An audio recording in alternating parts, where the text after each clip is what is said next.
Hey,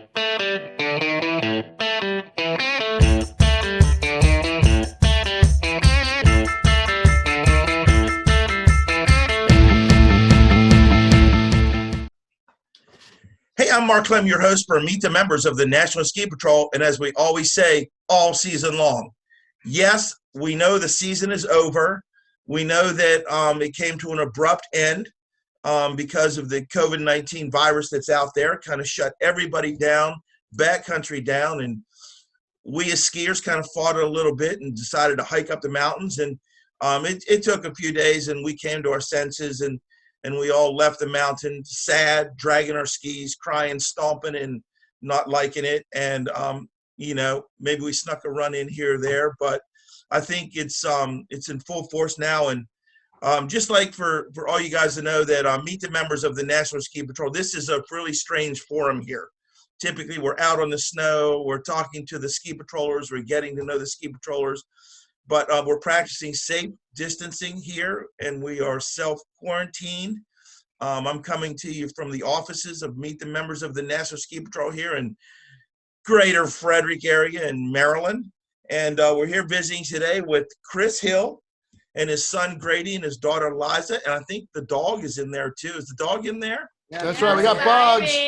And hey, we're all welcome here. And we just like to talk about, even though the season's over, ski patrollers are not ones to just throw their skis in the closet and be done with it. And then when the snow flies come back out, ski patrollers tend to be active all year long, whether it be training, whether it be helping out, doing, whatever things in the community and things like that. And in this unsettled times, or times that we've never seen before, I'm not old enough to be from back in the Depression age, but a lot of people say this kind of reminds them of what happened back in the early 30s when the Depression. But this COVID-19 deal has got everybody locked down. But the patrollers are out there, the patrollers are ready, and the patrollers all over the National Ski Patrol, all over the country, members of the National Ski Patrol are pitching in. And we caught up today with Chris Hill and his family, and they've decided to take a unique approach to this because they can't stay inside. I can't stay inside. So they decided to do something for the doctors and the healthcare providers, most focused on Frederick Memorial Hospital, or Frederick Health Hospital, I think it's called now, new name change. And it's the program I think it's called Goggles for Docs. Is that right, Chris? That's right. It's Goggles for Docs, exactly. And Chris, just tell me, you couldn't sit around. You were out or this morning before light picking red buds, whatever they are. And when I called you earlier, but just talk about what Goggles for Docs are and what you guys are doing for that.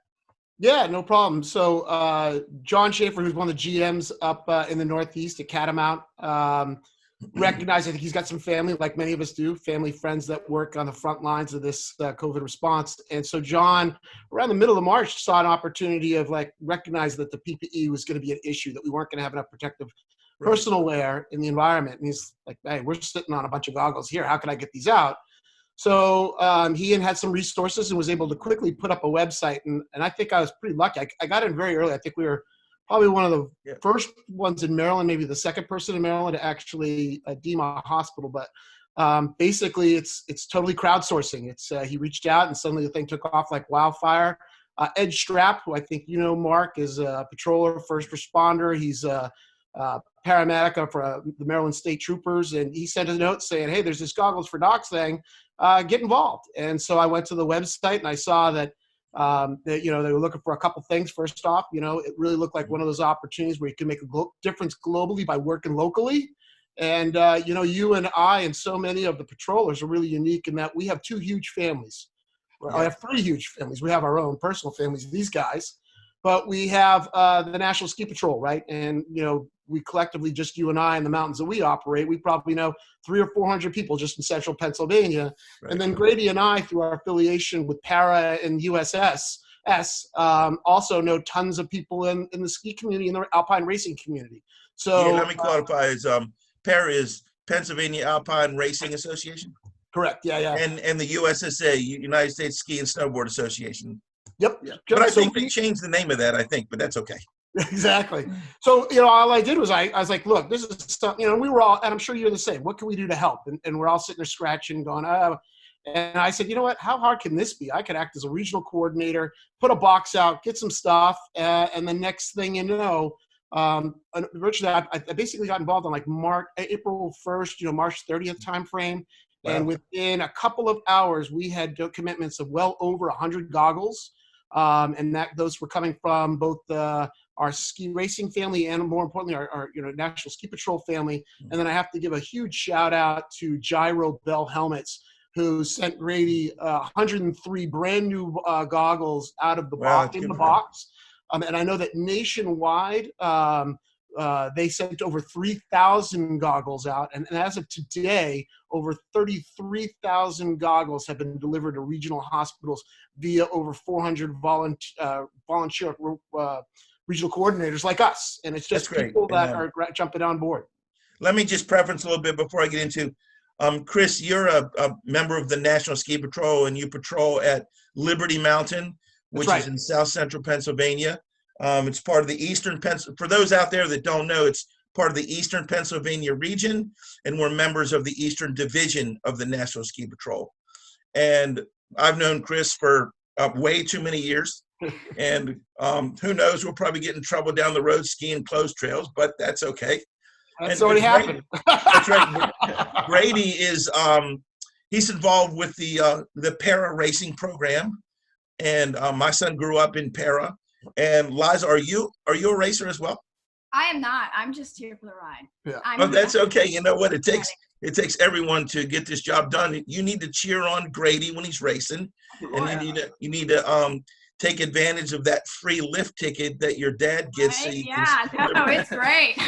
So, just tell Chris. Just talk about how you got Grady and Liza involved.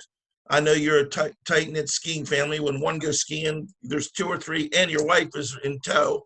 Yep. How'd you get those guys involved? How'd you get those guys excited about, hey, let's do something good? Well, it was super easy. First off, getting set up, I was like, okay, how hard can this be? I put up a Google Sheet, got that going, reached out to Frederick Hospital. But, they're the muscle behind the operation, so I did the front office work, and they did the back office work. So as we started receiving donations, well over 50 goggles, we just set up a production line in the house.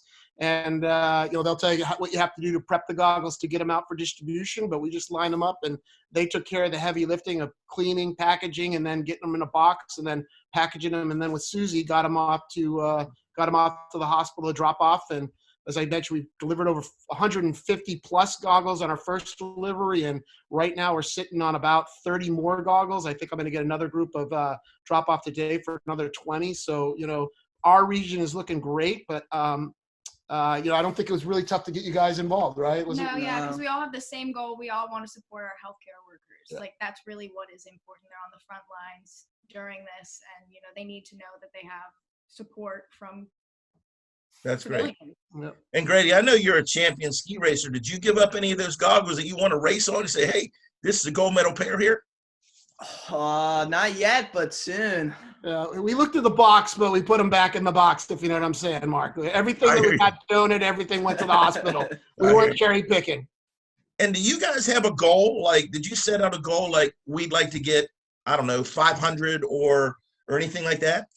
Yeah. So the goal was, we kind of thought that 100 would be enough. Yeah. Wow. And so and that was sort of the number that most of the local hospitals. So, just in Maryland alone, there were 3 of us right when it started, and I think there's probably 10 hospitals and regional drop spots in Nova, Pennsylvania, Shady Springs, Chevy Chase, Baltimore, and then us in Frederick.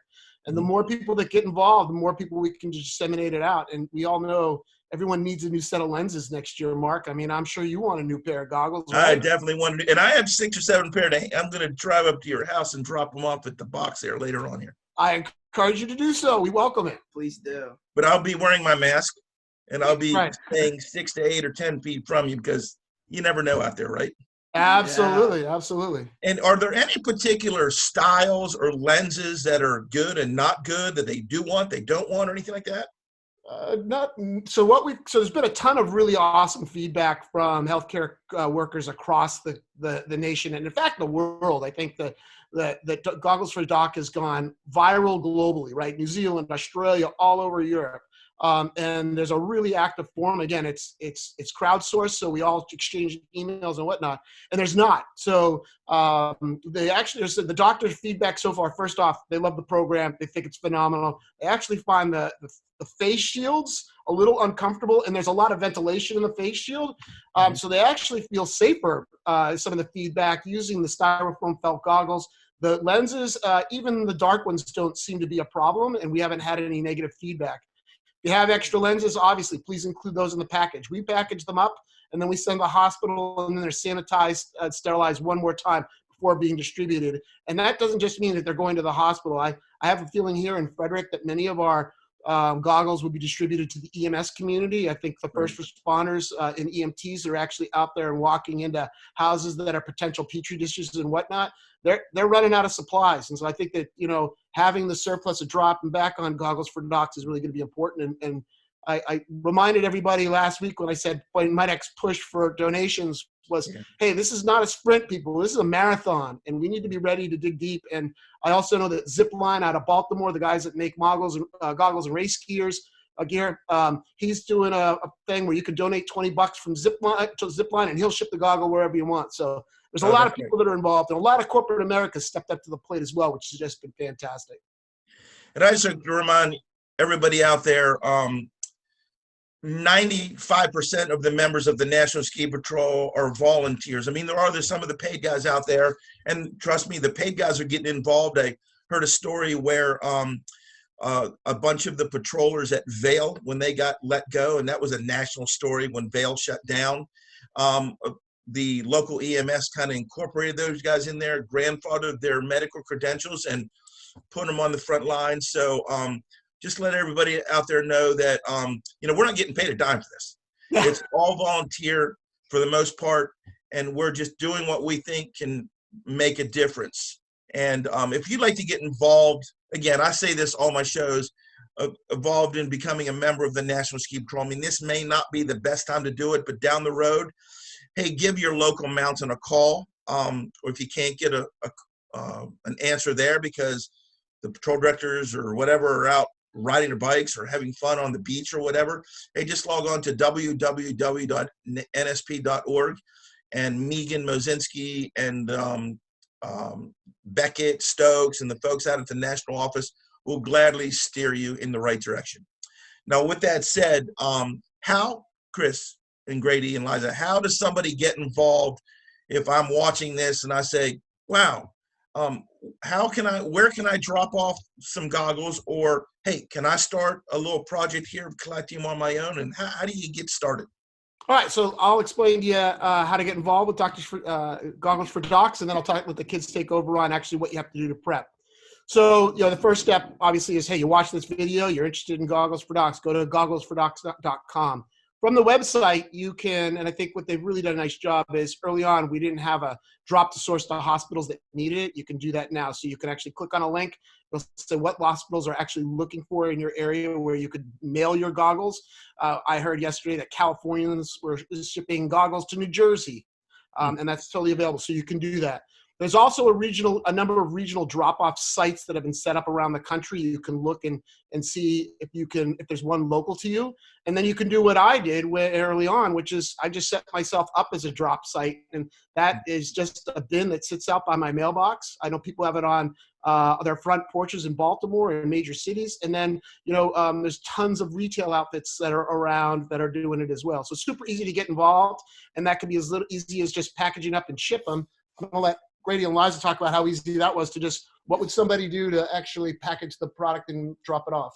We just wiped it down with some isopropyl alcohol just to sterilize them. And then we put them in, we dried them off, put them in Ziploc bags, and then took them down.